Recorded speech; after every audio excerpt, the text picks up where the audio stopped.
I didn't have enough time to work on my acquisition program this past week. That is something I hear a lot, and I want to talk about that. We all have the same amount of time. Yes, there are people with family obligations, work obligations, etc., etc. But one of the things that's really interesting to see is that this acquisition process attracts a lot of type A personalities.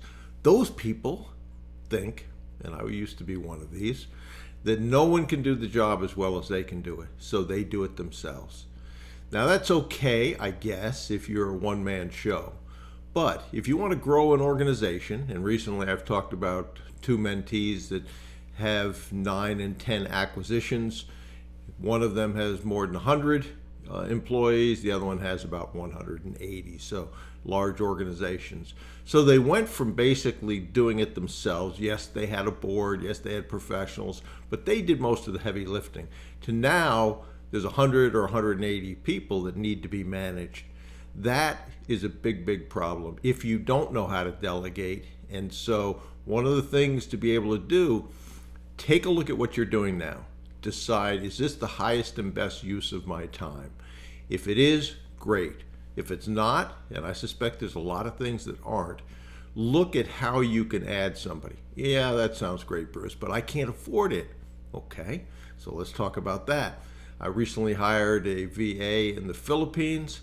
That VA is going to work full-time, 40 hours a week, and the cost of that to me is going to be less than $300 a month.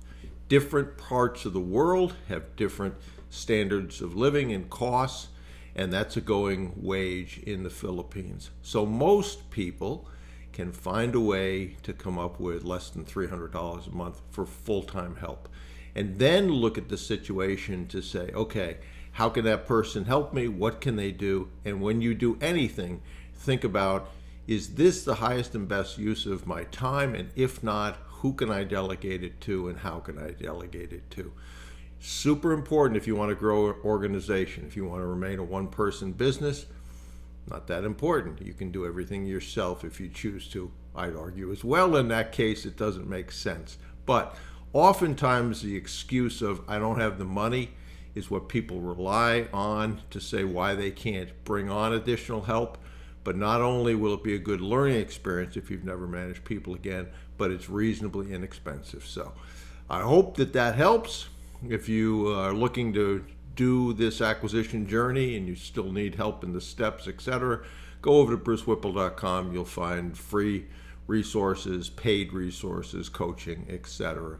But delegating and remembering work on the highest and best use of your time, super important.